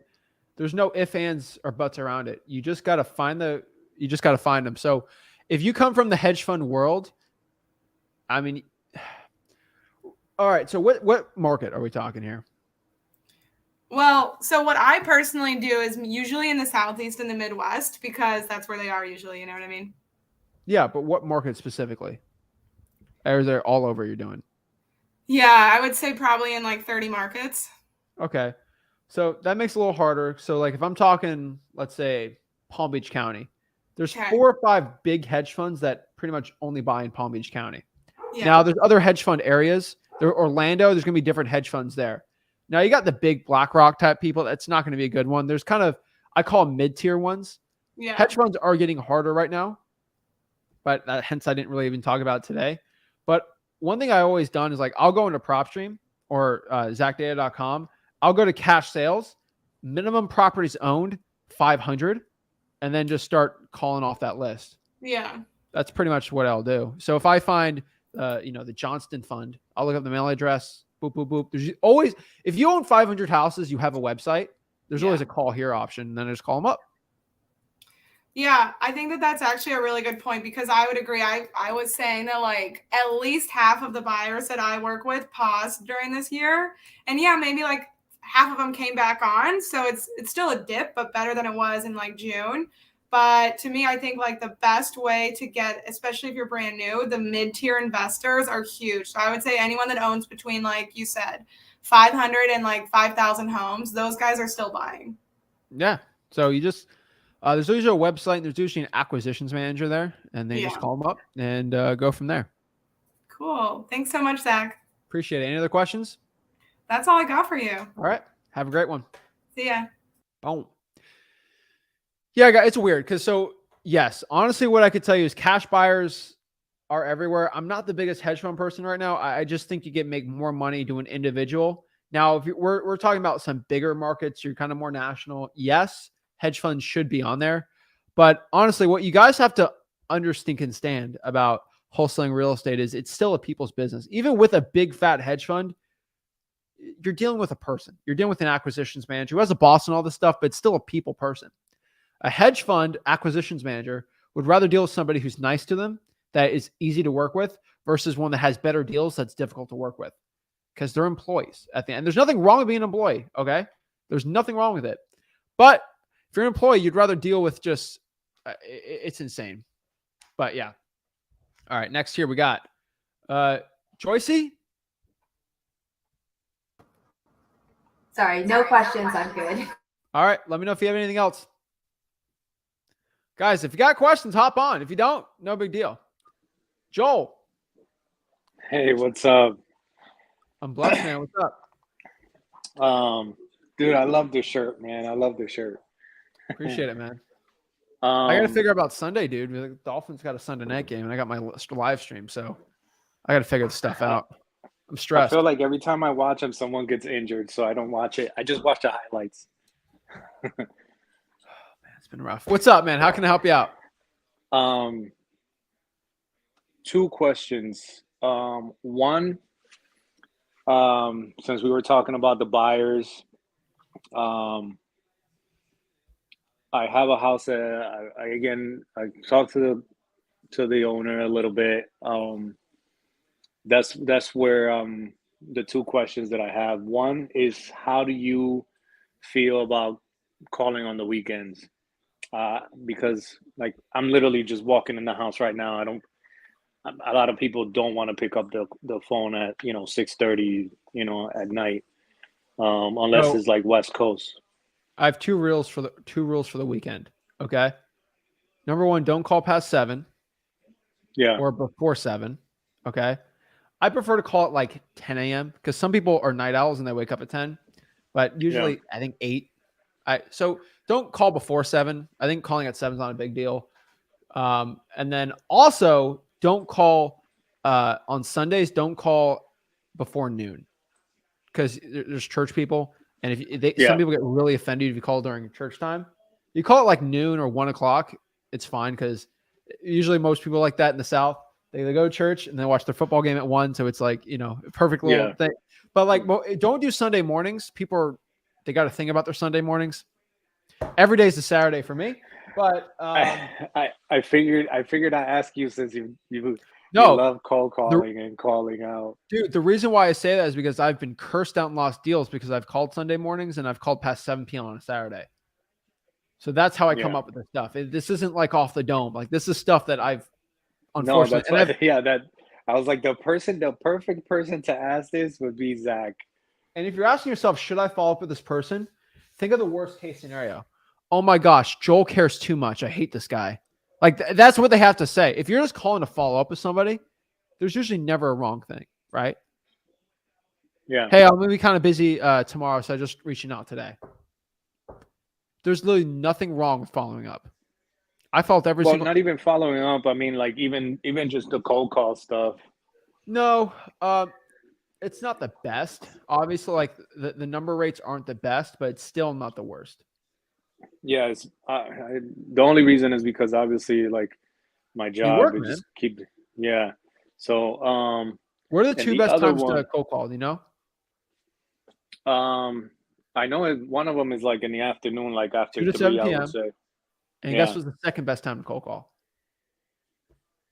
I don't know. I don't know the Whenever other you one. can, right? Yeah. That's the second best Yeah. time, Yeah. right? So like Yeah. of 2 to 7 is gonna be the best one, but like the second best is whenever you can, right? As long as Yeah. you're not calling past, I think 8's the law. Before 8 to 8, you're fine. Like have some common sense, Okay. but yeah, whenever you Yeah. can, like Yeah. that's I it, was just man. kind of a little bit iffy about the weekends because, like I said, I call people. I try to call them as soon as, like, I literally set up my computer. I try to call at least a couple people once I get here, unless I'm on the live. Um, Joel, I made my money on so the weekends, man. When I was in high school, I made my money on the weekends, dude. yeah, I was working during the week. yeah, I figured. That's where I made my money. It's So where I made my appointments. Like, guys, like when I had first 100K, I was all in high school. I had my high school wrestling tournaments. I was as a bag boy. I was doing all this stuff. The weekends were how I made it happen. So yeah, yeah, okay. The other one was, I know I'm not there, but I want to be semi prepared for, like, if at the point of the closing. Do you have the buyer come in first or the seller come in first I like the and buyer, sign the paper? but it doesn't matter because the buyer should have the money wired a day before. So I don't really care. Okay. Okay. And for the double closing, it's kind of the same thing, you know? Yeah, for the double closing, as long as you have the money wired the day before, you're good to go. Okay. So the Okay. closing's the day before, honestly. That's where all the stress is for Yeah. me on those deals. Yeah. I'm kind of worried about, getting to that point and having someone, like the buyer and the owner, meeting each other and I'm not even there or something like that. But Yeah. so you do like a morning and an afternoon kind of thing? Yeah, I care less. Like honestly, once I have the money funded, they don't even have to see. Even if they're there in the same room, I tell my buyer knows how to shut up. Okay, so Yeah. the best thing I can tell you, just be straight up with you, is this is the best one. This is what I do because I don't need testimonials, but I used to love testimonials. I use like currently now, I'll have my seller sign at 10 a.m. and then my cash buyer walk through at 10 a.m. So there's 0% chance that they're going to be in the same vicinity of each other, right? Okay. That's it. I have a lockbox on the property, and boom, boom, boom, boom, boom. No one there's a 0% chance no one runs into each other. You're saying for the inspection or just for the closing? For the final walkthrough. So if I'm going to buy the property, I'm going to look Yeah. at it right before I go to closing. Yeah. So whenever they do the final, just check on the house, just make sure the house isn't caving in or anything. Yeah. The seller's going to be signing. So 0% chance. And here's the honest truth, man. Once the seller should sign first, because if a cash buyer meets a seller, the cash buyer's like, I don't like the seller. I'm not buying this deal. No, it's always the other way around. So Yeah. I'd always have the seller sign first, but if you're going to. The seller sign first. Okay. Yeah. Don't get too like crazy, but yeah, that's what I would prefer to do. Okay. And that's what I pretty used to much do it. was at like 10 a.m. I'd have the seller come to the title company, and then I would have the cash buyer do the walkthrough at 10. I would do the closing. I would hold up the seller on purpose an extra 15, 20 minutes to do a testimonial video and just talk to him and be annoying just to buy time. And then the cash buyer's done. Always. Okay. Sorry, another question. I just remember this. Good. So I did like driving for dollars in like Kissimmee area and stuff.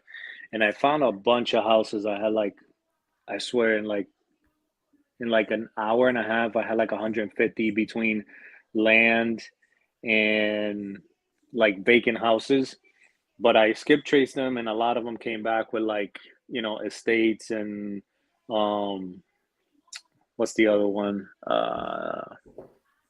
Landlines?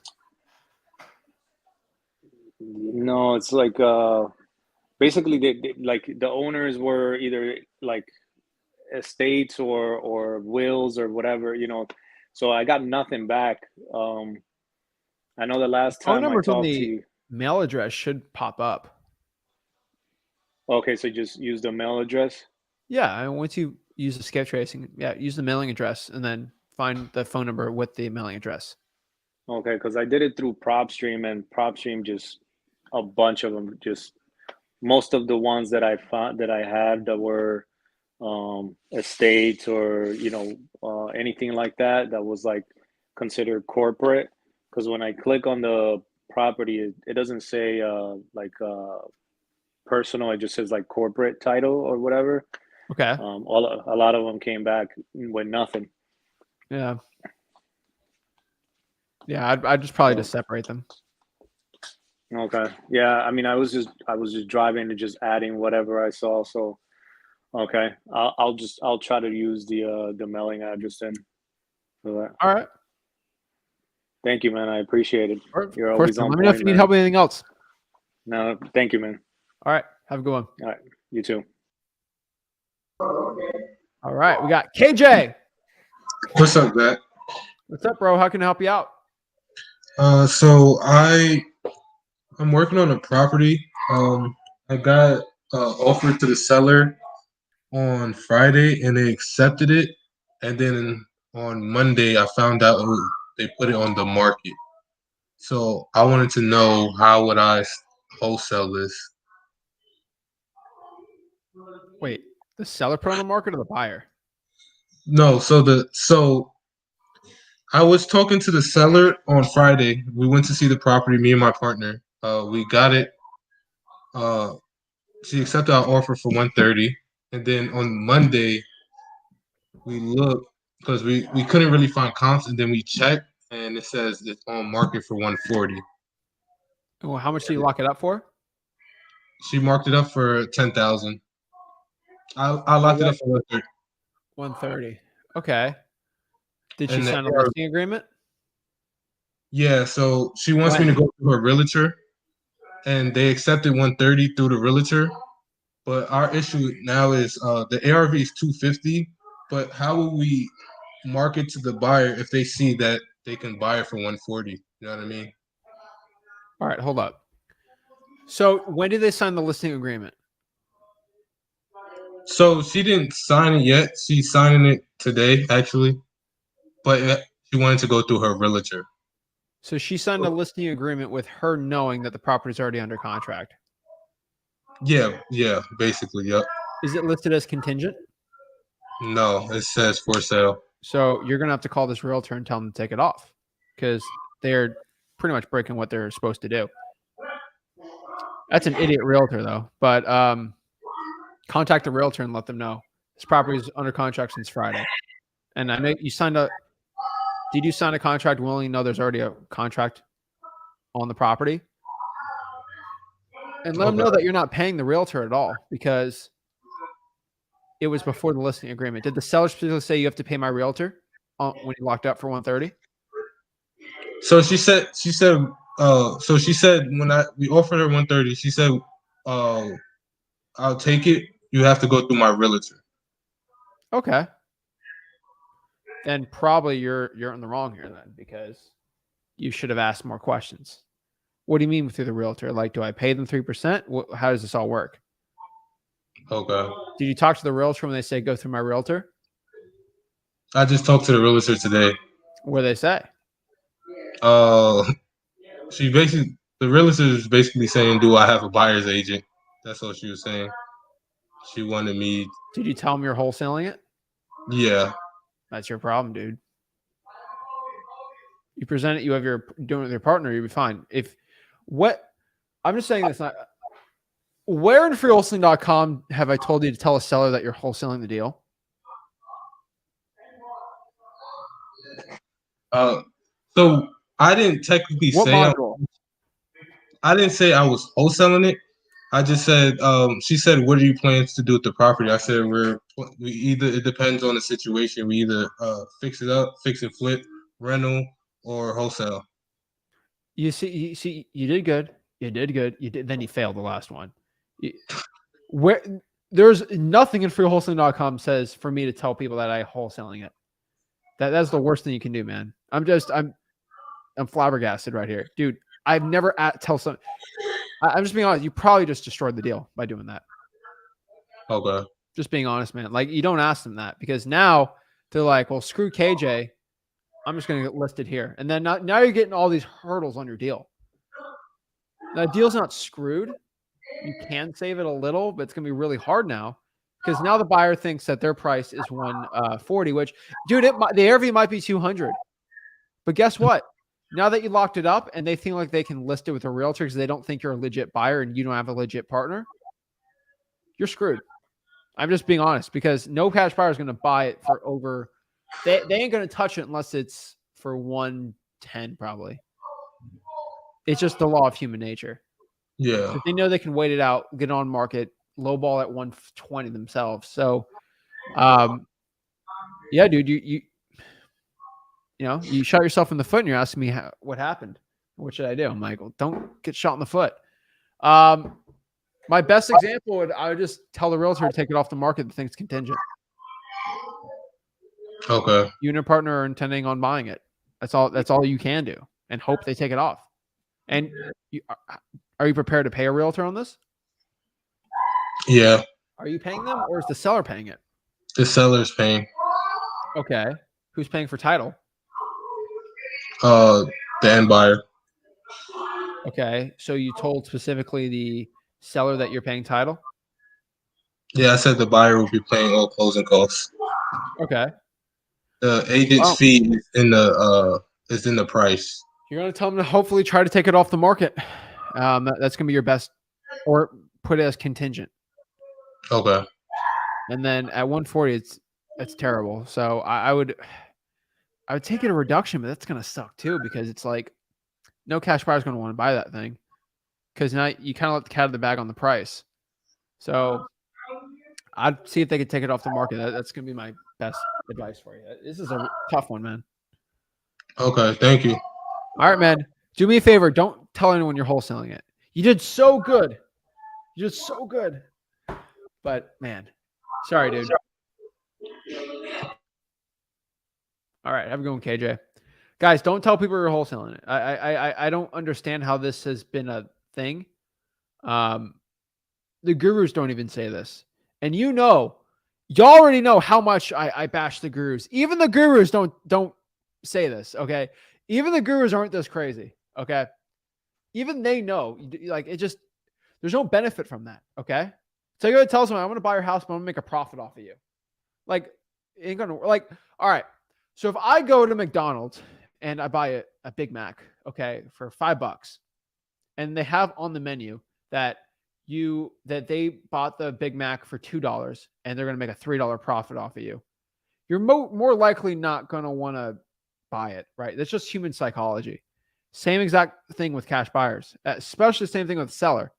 Then you're wholesale, you're probably not getting the best deal, and they're not going to take you seriously versus if you had a partner on it. So just, oh my gosh. Benji. Hey, what's up? What's up, man? How can I help you out? So, I got another property now that's in my pipeline. It's a pre-foreclosure. I reverse drive for dollars, and I talked to the owner. And yeah, so there was an issue. He's had two other investors, wholesalers, come to him. One of them fell through. The other one is just not doing anything.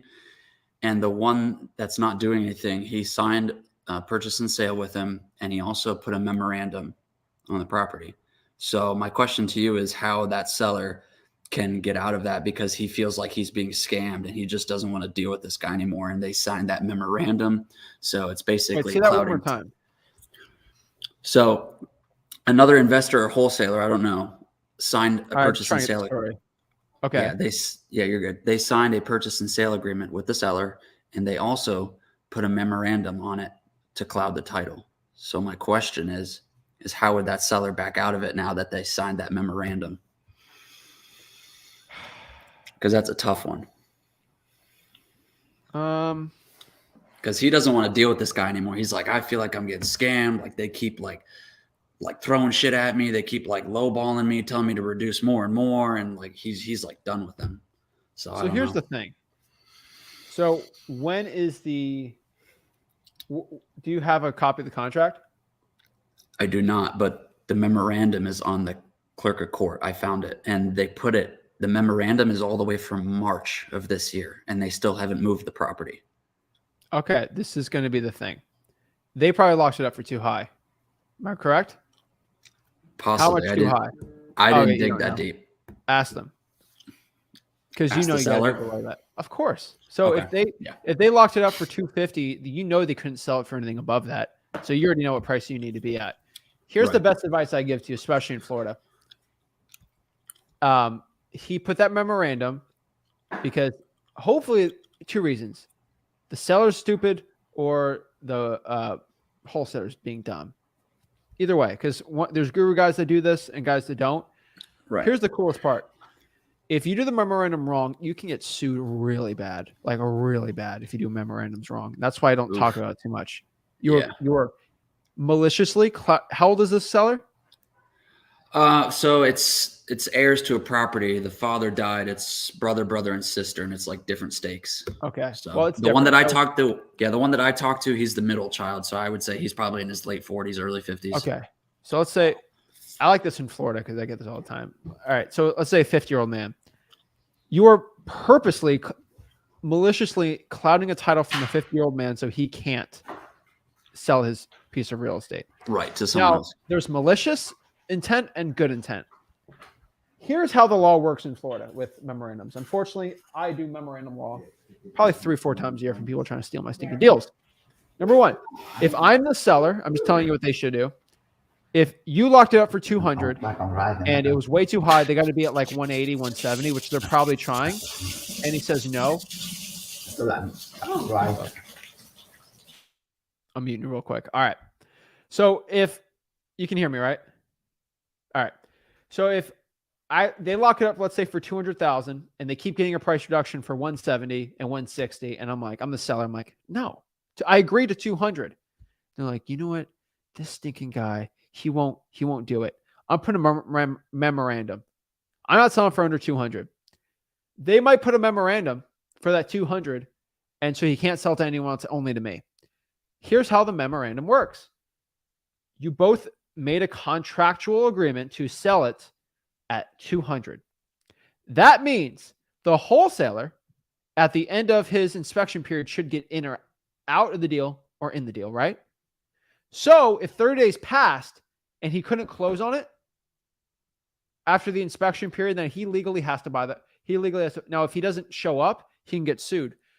So I don't want to make this too confusing, but if the wholesaler just keeps trying to lowball him and get price, and he says no, it doesn't matter. You both agree to buy it for 200. So that means after the inspection period, which had probably passed, he has to now, the wholesaler is now obligated to purchase the property in his own name or his LLC for cash. And if he can't do that within whatever the closing date, then he's out of the contract because he couldn't perform. Now, if the seller is being a bad person and they're like, 200's way too low, I'm never taking that. That's where the memorandum protects the wholesaler because we both agreed for 200. Now you want more? I think this is flipped, right? What's the situation? I honestly, I don't know. I need to dig a little bit deeper. Yeah. Because some bad wholesalers just do a memorandum just to be stupid. The problem with a memorandum is you have to prove to a judge, if you really want to get crazy with it, that you have the funds and you're ready to buy this thing right now. Right. That wholesaler is probably not. He's trying to get price reduction, so he can't even do 200. So this seller can kind of force the guy to sell it to him for 200. So my advice is you gotta get information. Yeah. Get Okay. Yeah, that's what I'm gonna try to do. You're fine. Yeah, so I called them today. They didn't pick up, so I'm just gonna go to the door again. No, the seller. The seller. No, the seller.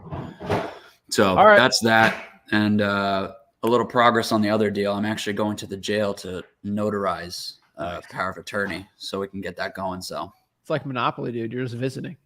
Dude, I know, man. It's crazy. All right, man. I appreciate the help. It works, man. All right, keep it up, dude. Take care. Bye. All right, bye. Boom. All right. Next here we got Tristan. How's it going, Zach?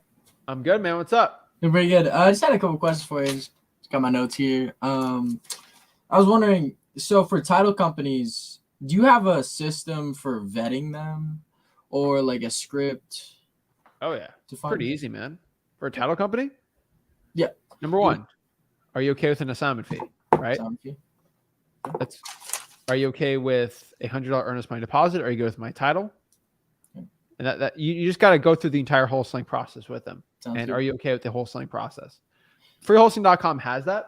Oh, okay. But if they're okay with your earnest money, if they're okay with you wholesaling it, how does it work with the assignments?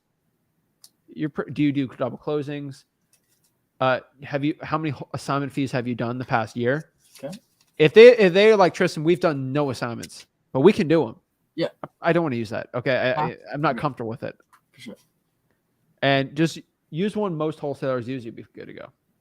Awesome. Appreciate it. Thank you. Awesome. Any other questions? Actually, yeah. So for finding wholesalers, is there a way to find them on PropStream or List REI? It's like Wholesalers or title companies. My bad. No, the best one is go to Facebook groups and ask what title companies do you guys use for wholesaling. Sounds good. People aren't greedy because like it won't make a difference for them. Awesome. So they usually are really nice with it. Sweet. Appreciate it.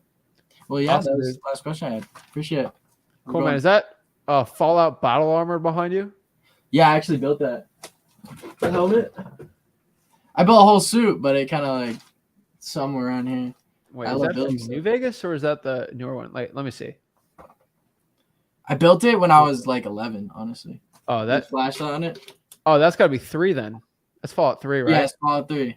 That's sick. It's awesome. I love it. I built a bunch of other stuff too.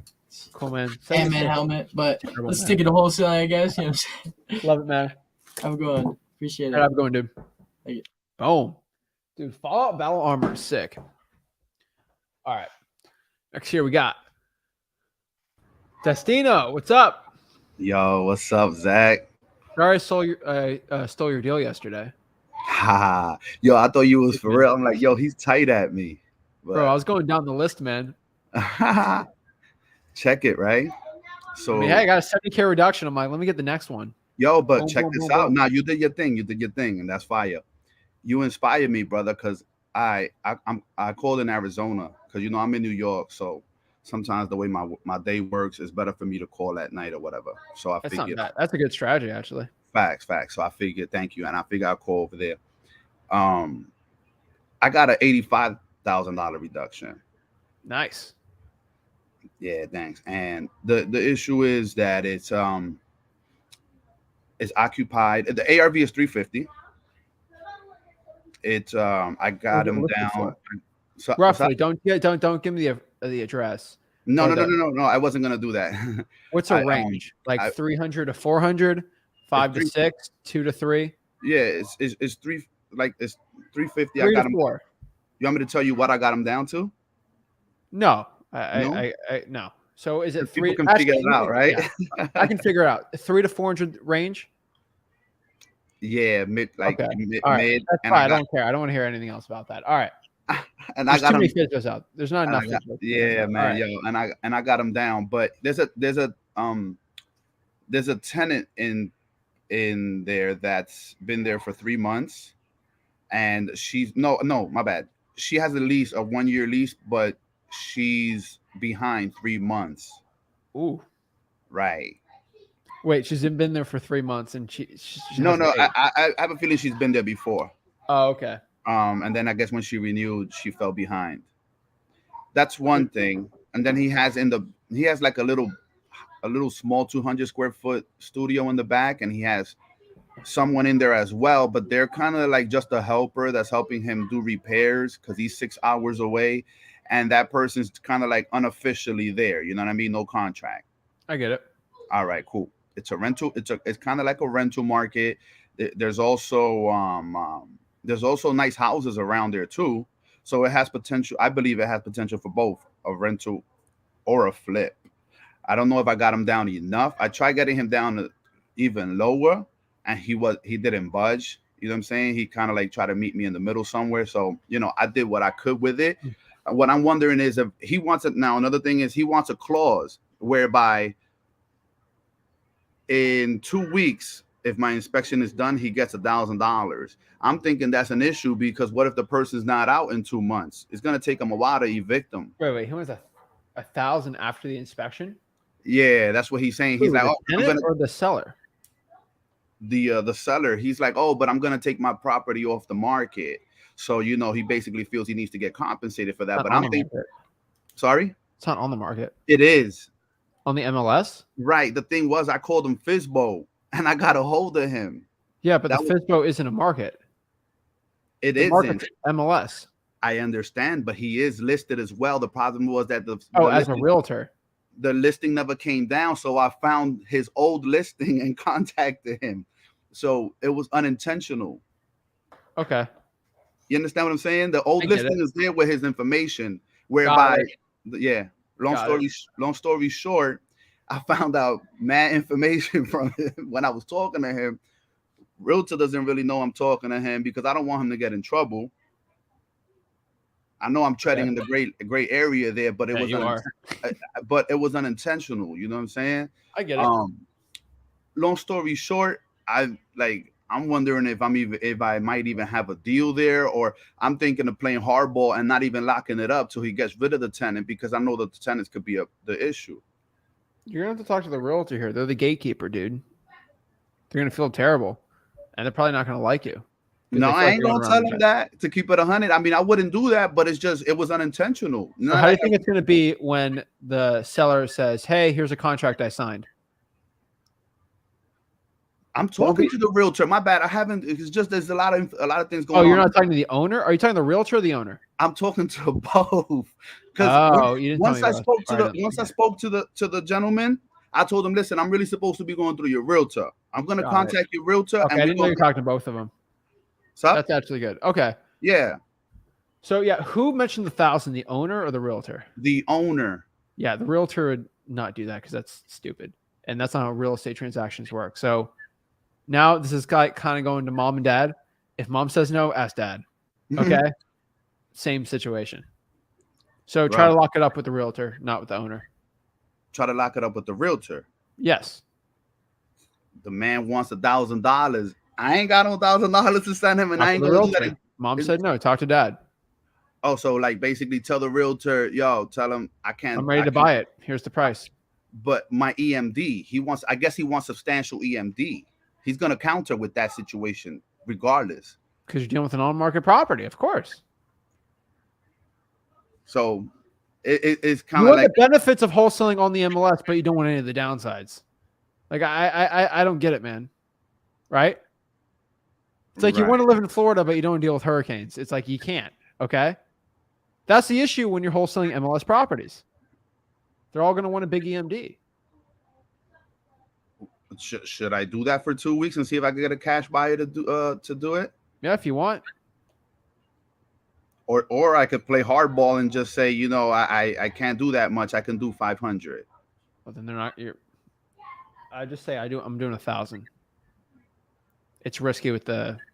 Say I'm doing 1,000 and it's risky with the tenant. That's all you can do. That is what he wants. He wants 1,000. And do 1,000. Yeah, it's on the MLS. That's a steal.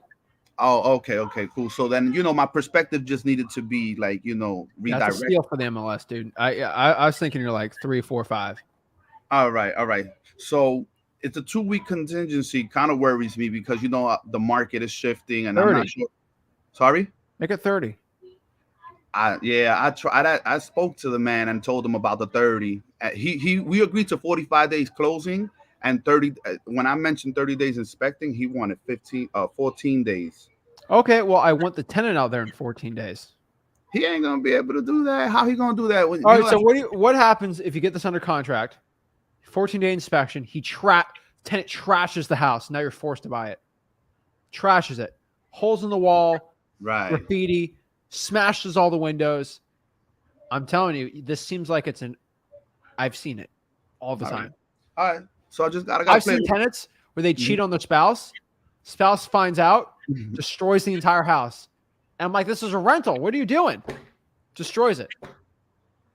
Writes cheater on the window. I literally went up to a house once, had cheater. My husband's a cheater on the door. It was a nice house too. Throws a brick through the car like in what was that? I forgot the movie. No, brick through the window because it's the house that's damaged. So no, I can't risk this person doing something crazy. That's my thing. I don't like the. Now remember what I told you? You don't want the benefit of living in Florida without the hurricanes. You want the benefit of the inspection without any of the risk if the tenant destroys the house. No. That's what. So basically, he wants his cake and wants to eat it too, right? Yeah, he can. Right. I can't guarantee the person's not going to destroy the house. They haven't paid in 3 months. They could be a squatter. The house been sitting for a minute. I'm gonna just have to play a little bit of hardball. My inspection has to be until the person moves out. I'm sorry. Right. And can that clause, and then I guess I'll speak to the realtor about those clauses. 30-day inspection. They got to get out within 30 days. And 45-day close. Let's just be honest, dude. 30 days whenever they have the eviction notice. They got to evict the guy. That's not even enough still, the 30. I think. Arizona's pretty good. I looked up the process, and they say it should be quick, but you know, man, like, I mean, come on, 30 days. He told me 3 weeks. You know what that means? A month and a half. I mean, make the inspection longer then. Make it 60 days. Whenever they move out. He's gonna, yeah. I guess I'm gonna have to play hardball a little bit, man. Play hardball. Right? Yeah. Facts. Too risky. Yeah, facts. All right. Well, that was my thing. I guess. Do you have any idea what the clause would say? Something like inspection.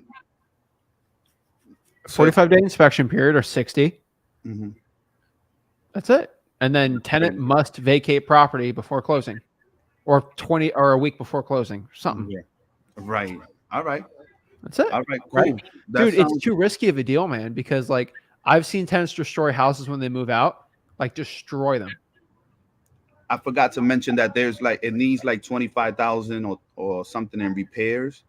I'm not sure if I still have a deal there, but it's probably still worth it. If he agrees to those terms, it's probably still worth it to lock it up and shop it around. I've had tenants that are so upset with the landlord they put cement in the toilet, destroyed the plumbing when they left. Never paid a dime. I'm saying, like, do you think I might have a deal there where I could get $5,000, if he says yes, if he says yes, probably. Yeah. Because he had a good reduction. If he says no, then no. Right. There's a property that goes for a little lower, and it's it's not rehab. So this would be rehab. Hopefully this could go for a little more. All right, but I don't want to hold you too long. There's others waiting. Talk to him. Get on the phone right now. What is it? For their time right now? Yeah, go call. The realtor, right? Yeah, it's 4 o'clock. Yeah. I'm gonna let them know. I'm gonna say my partner, because I've been throwing everything on you, Zach. Do it, man. I don't care. I appreciate you. Legally on it. Would you be open to JVing on that, or should I just contact somebody in the group that maybe works in Arizona that could, work with me on that? But let's get the inspection first, all right? And then we can JV it. You said. All right. Thanks.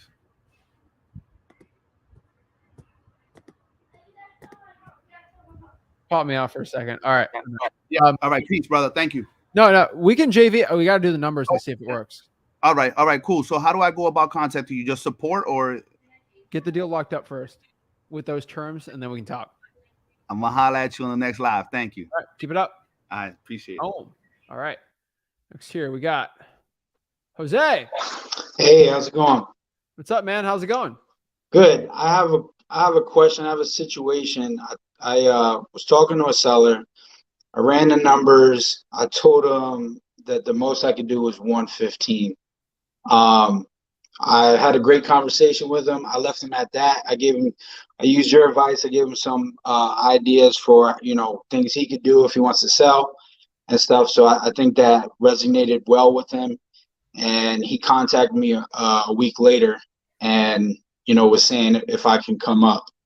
I was saying I was firm at 115. He kept, insisting for more. And I said, hey, all right, look, I could possibly do 120, but I mean, that's about it. So he still wants me to come up a little bit. I think I could still make profit off of it if I find the right buyer.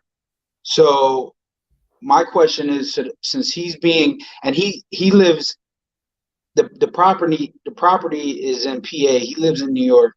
So it's going to be a 2-hour drive for him. So I was thinking about getting him to agree to a lockbox because the chances of us probably meeting at the same time are going to be slim. So I was thinking about getting him to agree to a lockbox and then a higher inspection time. That way I have more time to find a buyer. And then I'm going to tell him if I agree to his price, then there's a very good chance that if the numbers don't add up, I'm going to have to go down. But I kind of want to do it since I haven't done a deal yet. I kind of want to set it up like that so that I can at least go through the notion. I think once, I'm there, if I pull down 5 or maybe 10,000, he'll probably just be like, hey. So you think that would be a good idea to run with? How much do you think you can sell to a cash buyer for? I think I can get it's for sale by owner at 150. The property could sell as much as for 220 with as little as like 30,000 in repairs. It would have sold already if that was the case. Just letting you know. You don't think so? No. How long has it been listed for? I don't know off the top. I would have to check. Like over 40 days or below? It's probably somewhere around 40 days because it probably would have got some offers. It was that smoking of a deal. Yeah. You're usually making 15, 20K at most on these type of deals. Mm-hmm. So I would check your numbers. I'm just letting you know. Yeah. Yeah. But what? What do you think at those numbers? What do you think a cash buyer would come in at? So I was thinking like maybe. Did you say 120 or are you just thinking about saying 120 with the guy? No, I told him I couldn't go over 115. But he 115, wait the guy out. Yeah. That's what I would do. Because he keeps contacting me, so I know he's motivated because I let him go and just let it off as like, if you have trouble, or whatever, you can contact me and hit me up a week later. So let's do this. Lock up for 115, get a lockbox, sell it for 125, 10K, boom. That's how most of those deals work out. That's what That'd I be was my best thinking. advice. I was thinking, unless I find like somebody who wants to rent it out, like if I find a perfect buyer, I could probably sell for 130. I think if somebody sees it listed for 150 and they'll say, That's it. That's what I told. Yeah. So I stayed firm at 115, 125. I would try to sell it for. You can do 130 if you want. I'm just thinking of numbers. I think 125 and go from there. do you think I should go? You think I should set it up though, just for the experience? Tell them I'll do 120, but that's going to be based off of once I get my 115. contractor in there and run numbers, and then once I find a buyer, if I get the buyer at 125, maybe You're I too still, antsy to lock this thing up, man. 115. yeah, maybe I still say to him, look, I can't do. I talked to my contractor. He says it's going to cost me this much. I can only do 115. I think if we get to that point, he'll be more likely to. You're saying it the wrong way. What do you mean? Offer title comp? Did you offer to buy, pay for the title? I mean, I told him how the process would work, but I didn't mention about paying that. Maybe he thinks that he has to pay that. Hey, whatever, John or whatever his name is. Is Jim? Jim, I would buy this thing for 120. But here's the problem, Jim. I got to pay closing costs. I got to do the fees, hassle, inspectors. It's going to cost me probably 3, maybe even 5K. That's why I'm at 115. I'm pretty much at 120, but I got cost on this. Yeah. Boom. All right. I'm gonna try. I'm gonna hit him up. I'm gonna try it out. I think it would be, even if I don't get it, I think it'd be great going through the motions. You know what I mean? Like, all right. All right. Well, you know what Thanks. to do, man. Appreciate it. Have a good one, Dave. You too. Boom. All right. All right, guys. So that is it. That is how we talk to cash buyers. That's how you deal with cash buyers. That's how you get the right questions for cash buyers. And most importantly, how you can sell these deals for the best profit possible. Guys, I can tell you straight up right now, if you are not using these strategies to find your cash buyers, you are doing a disservice for your dispositions process. You're not selling your deals for the best profit. Guys, I can tell you straight up, most of you guys aren't finding the cash buyers the way I've said before, because most of you guys say, I don't feel like doing that much work. Oh, that's a little too much work to go, cold call a cash sale or go to a Facebook group or go to an in-person auction. I'm nervous. The thing you have to ask yourself is you have to deal with comfort, and comfort's with two things, right? You're either comfortable not, taking that action, and it feels good not doing that, but your profits are going to be uncomfortably bad, right? Or you get uncomfortable in the beginning and find the good cash buyers, do the stuff that sucks, and then you're comfortable when you get that really nice big fat check. You have to choose what your comfort level is going to be. Are you going to be comfortable in the beginning or at the end? I'd rather be comfortable at the end with the nice money, because you're going to be uncomfortable either way. Choose your struggle, choose your uncomfortableness.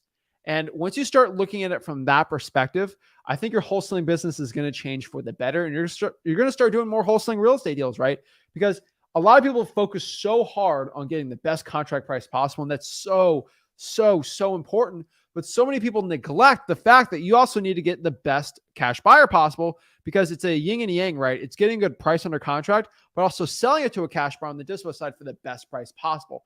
You got to understand the yin and the yang of it. And if you can figure out how to balance it of getting the best contract price possible, then selling it for the best dispositions price possible, you're going to succeed in wholesaling real estate. So many people struggle with this fact. They either focus on too much on trying to find the deal, and then they don't focus on the cash buyer. They focus so much on the cash buyer that they struggle finding the deal. You have to figure out in your own mind which one you're going to do and which one's going to be the best to mesh for your success. I can't tell you what to do, but I can tell you is those 4 strategies: Facebook groups, for rents, cash sales, auctions. It's going to be the key to your success, guys. It doesn't cost anything. There's no barriers to entries. Yes, sir. Like, you use softwares, they do help. But I can tell you straight up, everything we teach is free at freewholesaling.com, which is our free real estate wholesaling course. So if you got any value from this video, do me a big favor. Make sure you smash that like button and subscribe. Go to freewholesaling.com. Go to Wholesaling Houses for Real. That is my Facebook group. based on my mastermind. You go on there. And guys, everything you need to know is at freeholston.com. My scripts, what to say, asking the right questions to your cash buyers. If there's one thing I can leave you off, one basically just comment for you is ask your cash buyers specific questions that I taught. The 7 questions I asked, ask them that question. You won't have a problem selling your deal or dealing with a bad buyer. Most people that complain about a bad buyer always did not ask the right questions. So get uncomfortable with asking those questions and not be uncomfortable when it comes to closing. Guys, this is Zach Ginn signing out.